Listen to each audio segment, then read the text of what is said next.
सभी सम्मानित जनप्रतिनिधिगण, यहाँ पर उपस्थित सभी सम्मानित हमारे बड़े बुजुर्ग, सभी सम्मानित माता बहन, सभी सम्मानित किसान साथीगण, सभी सम्मानित सभी विभागों के अधिकारी कर्मचारीगण और हमारे सभी सम्मानित इलेक्ट्रॉनिक और प्रिंट मीडिया के बहुत ही सम्मानित पत्रकार साथीगण। सबसे पहले आप सबको और हम अपने नेता आदरणीय राहुल गांधी जी को, जिन्होंने मंदसौर की सभा में चुनाव के 3 महीना पहले बहुत बड़ी रैली थी, वहां पे किसानों की रैली में घोषणा किया था कि अगर हमारी सरकार बनेगी तो 2 लाख तक का हम किसानों का कर्जा माफ करेंगे। और हमारी सरकार बनते ही हमारे आदरणीय मुख्यमंत्री कमलनाथ जी ने स्पष्ट कहा था, आदरणीय राहुल गांधी जी ने, कि 10 दिन के अंदर सरकार बनने के 10 दिन के अंदर हम कर्जा माफ करेंगे। हमारे मुख्यमंत्री आदरणीय कमलनाथ जी ने शपथ लेने के 10 घंटा भी नहीं, 10 दिन तो छोड़िए, 1 घंटे के अंदर सबसे पहले अगर कोई काम किया है तो किसानों के कर्ज माफी का और कन्या विवाह की राशि 51,000 बढ़ा के करने का, ये सबसे पहला काम किया, सबसे पहला काम किया। हमारा कहने का मतलब ये है कि हमारी सरकार, हमारी पार्टी जो कहती है वो करती है। और आज आप देखिए, और हम बधाई देते हैं आदरणीय कुंवर सिंह टेकाम जी को, हम बधाई देते हैं आदरणीय हमारे जिला पंचायत अध्यक्ष अभ्युदय सिंह जी को, जिन्होंने बड़ी सहजता से, बहुत ही सहजता से, अगर हमारी सरकार ने, हमारी पार्टी ने अच्छा काम किया है तो उसको स्वीकार किया है। उसके लिए हम उनको बधाई देते हैं, उनका धन्यवाद करते हैं कि राजनीति में इस तरह की स्वच्छता होनी चाहिए, जिसकी बहुत जरूरत है। हालांकि थोड़ी बहुत कमियां भी गिनाई है। हम आपको विश्वास दिलाते हैं कि हमारी पार्टी ने चुनाव के पहले जो भी वचन दिए हैं, जिन जिन बिंदुओं का भी उल्लेख किया है वचन पत्र में, एक एक बिंदु पे हम लोग काम कर रहे हैं और एक एक बिंदु को हम 5 साल के अंदर पूरा करेंगे। हम जो वचन दिए हैं उसको पूरा करेंगे। और ये वचन पत्र क्यों बनाना पड़ा? पहले हर पार्टी घोषणा पत्र बनाती थी, हमारी पार्टी भी घोषणा पत्र बनाती थी, तो घोषणा शब्द पिछली 15 सरकार में इतना बदनाम हो गया था, क्यों घोषणावीर हो गए थे और घोषणा इतनी करते गए कि घोषणा पूरी नहीं हो रही थी। और घोषणा शब्द से आम जनता को, किसानों को, नौजवानों को, माता बहनों को, सबको बहुत चिढ़ हो गई थी। तो हमारी पार्टी ने, हमारे नेताओं ने ये तय किया कि नहीं, हम वचन देंगे, हम वचन देंगे कि हम जो कहेंगे वो करेंगे। पहले भी ऐसा था, हमारी पार्टी वचन पत्र या घोषणा पत्र में जो नहीं भी शामिल करते थे वो भी काम करके दिया। उदाहरण के लिए आपका राष्ट्रीय खाद्य सुरक्षा अधिनियम किसने लागू किया? 1 रुपए 2 रुपए किलो जो अनाज मिलता है वो हमारी सरकार जो केंद्र में थी, वो कहीं वचन पत्र, घोषणा पत्र में नहीं था। उसके बाद भी लगा कि नहीं, हमारे गरीबों के लिए आवश्यकता है, वो काम करके दिया। ये हम मानते हैं। अभी माननीय विधायक जी उल्लेख कर रहे थे कि बहुत सारे ऐसे गरीब हैं जो पात्र हैं, उनका कूपन जनरेट नहीं हो रहा है। देखिए, जो 15 साल की व्यवस्था थी उसको ठीक होने में टाइम लगेगा, हम लोग सब ठीक करेंगे। जो पात्र है, जिनके लिए हमने कानून बनाया है, उसका पालन भी कराएंगे, आपको हम विश्वास दिलाते हैं। और कोई भी ऐसी योजना हमारी सरकार, हमारी पार्टी बंद करने नहीं जा रही है जो नौजवानों से, किसानों से, आम गरीबों से, मजदूरों से, किसी से भी जुड़ी हुई आपने जिन योजनाओं का उल्लेख किया है उसमें हम लोग सुधार करने का भी काम कर रहे हैं, क्योंकि उसमें कुछ न कुछ विसंगतियां भी हैं। जैसे कि आपने अंत्येष्टि सहायता की बात की। अंत्येष्टि सहायता पहले भी मिलती थी, जो पहले का प्रावधान था उसमें आपको ध्यान है कि नहीं ध्यान है, थोड़ा अध्ययन कीजिएगा। उसमें उम्र की सीमा घटा दी, 60 साल के कम उम्र के लोग अगर मृत्यु होगी तो उनको अंत्येष्टि सहायता मिलेगी। और मृत्यु दर तो बुजुर्गों की ज्यादा है। तो ये कहीं ना कहीं आपकी पिछली सरकार ने नीति बनाने में कमी की, ये आप मानिए, हम उसको सुधार करेंगे। क्योंकि मरने वालों की संख्या, बुजुर्ग लोग खत्म होते हैं तो बुजुर्गों का अंत्येष्टि सहायता पहले सबको मिलती थी। गरीबी रेखा में नाम अगर है किसी का, अंत्येष्टि सहायता उसको मिलती थी। एज का फैक्टर नहीं था, दुर्घटना में एज का फैक्टर नहीं था। हमें मालूम है, क्योंकि आपके माध्यम से कई बार आपने भी देखा है कि जनहित के मुद्दों पे विपक्ष में रहते हुए जिसका आपने जिक्र किया कि गरीबी रेखा में गरीबों के नाम नहीं जोड़े जा रहे हैं, गरीबों के नाम गरीबी रेखा में नहीं है। आपको ध्यान होगा कि हमने इस मुद्दे को लेके विधानसभा में भी हमने ध्यानाकर्षण, स्थगन प्रस्ताव, क्वेश्चन, और उसके अलावा हमने तो बहरी से लेके सीधी तक पदयात्रा भी की थी आपकी सरकार में, जब हजारों की संख्या में गरीबों के नाम गरीबी रेखा से कट गए थे। और हम भी ये मानते हैं कि जिनका नाम होना चाहिए उनका नहीं ही रहता। अधिकारियों से हमारा निवेदन है, निर्देश भी है, एडीएम साहब बैठे हैं, एसडीएम भी है यहाँ के और तहसीलदार भी हैं। हमारा ये निर्देश है कि कोई भी पात्र व्यक्ति वंचित नहीं रहना चाहिए, ऐसी व्यवस्था बनाने की जरूरत है। आप लोग सर्वे करिए और जो वाकई पात्र है, जिसका गरीबी रेखा में नाम होना चाहिए, उसका गरीबी रेखा में आप लोग नाम जोड़िए। ये सरकार जो बनी है नाम जोड़ने वाली है, काटने वाली नहीं है। अगर हमने कर्ज दिया है तो सबको कर्ज दिया है, उसमें ये कोई पार्टी का उल्लेख नहीं है कि भारतीय जनता पार्टी का है या अन्य दल का है या कांग्रेस का है तो ही मिलेगा। आप किसानों की कोई जाति नहीं होती, हर जात बिरादरी, हर पार्टी के लोग उसमें शामिल हैं। और 91,000 करोड़ रुपए सीधी जिले के किसानों को, 91,600 कुछ रुपए, 6,000 कुछ रुपए जो है सीधी जिले के किसानों को ऋण वितरित किए जा रहे हैं, कर्ज माफी की जा रही है। तो हम ये कह सकते हैं कि हमने जो कहा है वो हम करके बताएंगे। 16,687 किसान जो इसके हितग्राही हैं, जो कर्जदार थे, उनको इसका लाभ मिला है। और 93 करोड़ 56 लाख 34,111 लाख की राशि जो है आपके सीधी जिले के किसानों को वितरित की जा रही है। ये कोई पहले भी सरकार थी, हम ये मानते हैं आपने अपनी सरकार की कमियों को स्वीकार किया, उसके लिए भी हम बधाई देते हैं कि जो हम नहीं कर पाए और हम लड़ते रहे। हम आपको विश्वास दिलाते हैं, चाहे वो विस्थापन की बात हो, ये सच बात है कि विस्थापन में जो विस्थापन की नई नीति लागू हुई है उसका पालन नहीं हुआ। हम पूरी कोशिश करेंगे हमारे गरीबों के साथ अन्याय नहीं होना चाहिए। जो विस्थापन नीति है उसका पालन होना चाहिए। और इस विस्थापन नीति को आपको भी मालूम है आदरणीय विधायक जी कि हमारे नेता आदरणीय राहुल गांधी जी ने इसके लिए पदयात्राएं भी की थी और लोकसभा में इस प्रस्ताव को भी पारित कराने वाले भी हमारे नेता हैं, जिन्होंने भू अर्जन की जो नीति है, नया जो कानून बना है विस्थापन नीति, वो भी हमारी पार्टी, हमारी सरकार ने बनाया है और उसको लागू कराने का काम हम जरूर करेंगे। क्योंकि यहाँ सबसे पिछड़ा ब्लॉक है ये कुसमी। जैसा कि आपने उल्लेख किया, यहाँ कम मंत्री मिनिस्टर आते हैं। हम आपको विश्वास दिलाते हैं कि हम हमेशा यहाँ कोई दलगत राजनीति से ऊपर उठ के यहाँ की जनता की सेवा के लिए, गरीबों के उत्थान के लिए हम जरूर कोशिश करेंगे कि आप सबके आशीर्वाद से, पूजनीय पिताजी के आशीर्वाद से जो हमको मौका मिला है आज मंत्री के रूप में काम करने के लिए, हम आपके बीच में लगातार आते रहेंगे और हमसे जो अच्छा से अच्छा हो सकता है इस क्षेत्र के विकास के लिए वो हम करने का प्रयास करेंगे।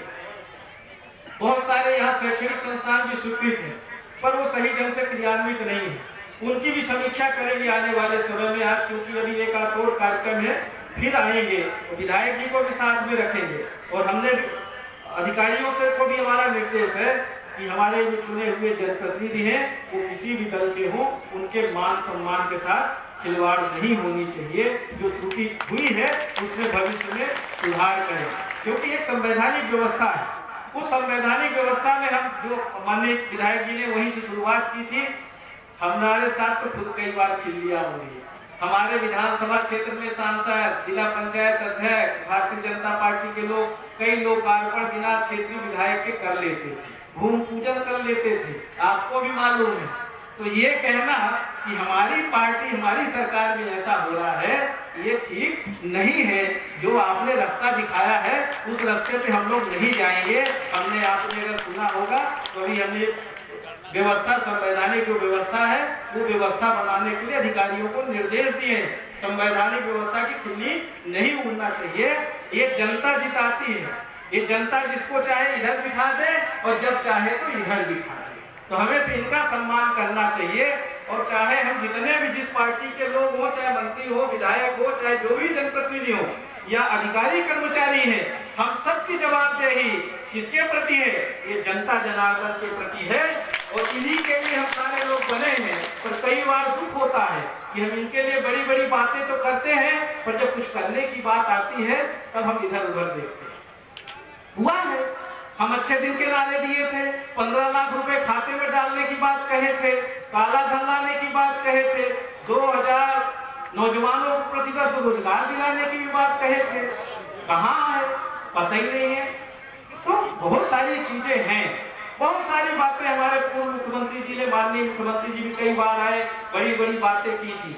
हम वो सब करना नहीं चाहते क्योंकि हमारे माननीय विधायक जी ने बहुत ही सहृदयता से जो कमियां थी उसको स्वीकार किया है। इस बात के लिए हम उनको साधुवाद देते हैं कि ऐसे जनप्रतिनिधि और विधानसभा में भी माननीय विधायक जी कई बार यहाँ के मुद्दों को लेके बहुत गंभीर रहते थे। और क्योंकि ये विपक्ष में सरकार में थे, जिन मुद्दों को ये नहीं उठा पाते थे तो हमसे भी कई बार बोलते थे हमारे यहाँ भी ये समस्या है, विधायक जी आप इसको उठाइए, हमारी मजबूरी है, हम सरकार के खिलाफ नहीं बोल सकते। तो उसके लिए उनको धन्यवाद देते हैं कि आपकी जो ये क्षेत्र की जनता के प्रति जो चिंता रहती थी, ये चिंता बनी रहे। आपने शुरू में ही जिक्र किया है बिजली विभाग। बिजली विभाग हमारे वचन पत्र में था कि हम किसानों का 10 हार्स पावर तक का कर्जा तो किसानों का बिल 50% आधा करेंगे, उसका आदेश जारी हो गया। और 10 घंटे बिजली देने का जो पुराना प्रावधान है उसको अक्षरशः लागू करने के लिए माननीय मुख्यमंत्री जी ने आदेश जारी किया। और 100 यूनिट तक का 100 रुपए बिजली का बिल, ये आदेश जारी हो चुका है। और 24 घंटा घरेलू बिजली देने का आदेश जारी हुआ है। और जब भी बिजली कटौती हो, माननीय जनप्रतिनिधियों को जानकारी देने की भी व्यवस्था है। और अगर जानकारी नहीं देते हैं अधिकारी तो इसके लिए भी हम फिर कार्रवाई करेंगे, जो माननीय विधायक जी ने चिंता जाहिर की है।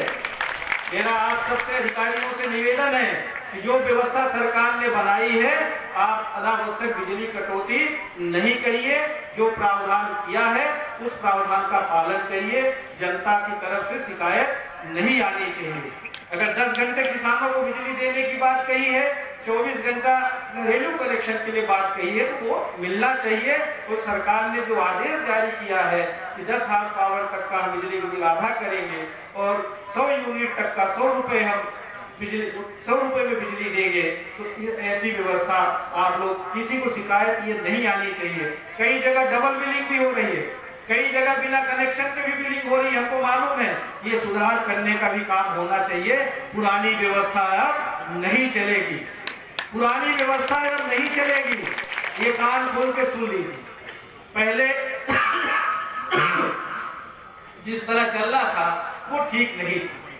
आपका संबल योजना की जो बात कही है, ये भी हम मानते हैं कि प्रदेश में जो सरकार बनी, तो सरकार बनने के बाद जो हमको पिछली सरकार ने 1,78,000 करोड़ रुपए से ज्यादा का कर्जा छोड़ के हम लोगों के ऊपर गए हैं।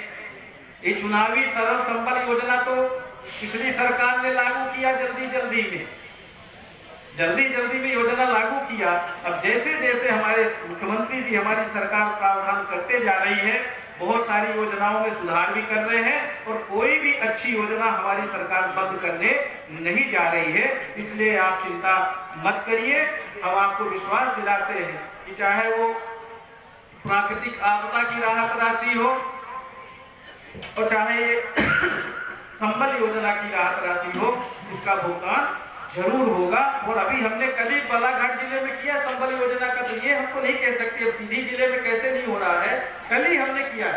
कल वहाँ पे जो खेती किसानी से किसी को करंट लगने से खत्म हो गया, 4-4 लाख रुपए का चेक दिया है कई जगह। तो जरूर कहीं न कहीं ये त्रुटि होगी। हम जिला प्रशासन से भी बात करेंगे, राज्य शासन में भी हम चर्चा करेंगे। हमारी सरकार ने हमारी पार्टी ने वचन दिया था कि हमारी सरकार बनेगी तो हम सामाजिक सुरक्षा पेंशन 1000 रुपए करेंगे। अभी 600 रुपए का आदेश कर दिया है, पर आने वाले साल भर के अंदर हम 1000 रुपए सामाजिक सुरक्षा पेंशन भी देंगे। इस तरह का काम कर रहे हैं।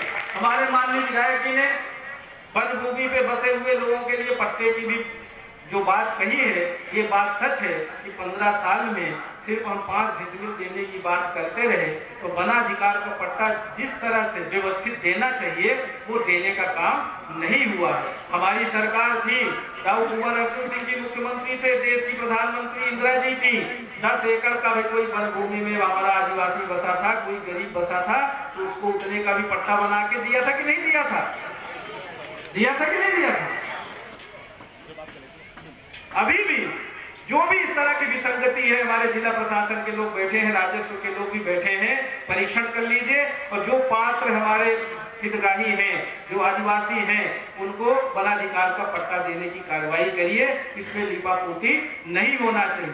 और इसी तरह हमारा तेंदू पत्ता का जो लाभांश वितरण का है, हम जानते हैं कि हमारे माननीय विधायक जी भी नहीं चाहते थे कि हमारे गरीबों के लाभांश के पैसे से जूता, चप्पल और कुप्पी खरीदा जाए, नहीं चाहते थे, हम जानते हैं, उनकी भी इच्छा नहीं थी। पर सरकार के आगे ये भी कुछ नहीं कर सकते थे। सारा का सारा पैसा जो इनको सीधे इनके खाते में आना था, जो हमारी नीति थी, दाऊ कुंवर अर्जुन सिंह, हमारी स्वर्गीय इंदिरा जी, उस समय तेंदू पत्ता का लाभांश देना शुरू किया था। कैश पैसा मिलता था, आपको नगद राशि मिलती थी। और इस सरकार ने, पिछली सरकार ने, उसमें भी बहुत बड़ा घोटाला किया और आपको साड़ी, जूता, कुप्पी ये बांटा। और कई जगह तो शिकायत आई को जूते से क्या हुआ। तो इस तरह की हमारी सरकार, हमारी पार्टी काम नहीं करेगी। जो भी अव्यवस्थाएं थी, ये सरकार जो बनी है वो गरीबों की सरकार है, किसानों की सरकार है, आम आवाम की सरकार है। ये सरकार आपके लिए काम करेगी, ये सरकार आपकी है, ये हम आपको विश्वास दिलाते हैं। माननीय विधायक जी ने मनरेगा की मजदूरी का उल्लेख किया। सच बात है कि 300 करोड़ रुपए मनरेगा की मजदूरी का पूरे प्रदेश में भुगतान पेंडिंग है। केंद्र सरकार में हम स्वयं जाके केंद्रीय मंत्री माननीय नरेंद्र सिंह तोमर जी से मिले थे, केंद्रीय सचिव से मिले थे कि मनरेगा की राशि का भुगतान आप दीजिए। ये केंद्र परिवर्तित योजना है, केंद्र सरकार की योजना है। जब हमारी सरकार थी केंद्र में, उस समय ये महात्मा गांधी रोजगार गारंटी योजना लागू की गई थी। वो इसके लिए लागू की गई थी कि हमारा कोई गरीब मजदूर काम के अभाव में अपने गांव से बाहर की ओर ले जाए, उसको गांव के गांव में काम मिले और गांव का विकास भी हो। और उसी मनरेगा योजना के तहत बहुत सारे काम हो रहे हैं। पर दुख है हमको कि केंद्र सरकार मनरेगा जैसी महत्वपूर्ण योजना में भरपूर राशि देने में कंजूसी कर रही है। पर आने वाले समय में जब ऊपर और नीचे दोनों जगह एक सरकार होगी तो सारी आपकी व्यवस्थाएं ठीक होगी, ये हम कह सकते हैं। और ऐसा आने वाले समय में जरूर होगा, क्योंकि अच्छे और बुरे को अब आप लोग पहचानेंगे, ऐसी उम्मीद आप लोगों से करते हैं। ऐसे ही आपका फर्जी ऋण भुगतान की बात की है। जिला प्रशासन के जो अधिकारी बैठे हैं, कोऑपरेटिव बैंक के भी बैठे हैं, ये बात बिल्कुल स्पष्ट है कि भ्रष्टाचारी और गरीबों के साथ अन्याय करने वाला कोई बख्शा नहीं जाएगा। ऐसे लोगों को चिन्हित कर लीजिए, जिन लोगों ने भी गरीबों के नाम से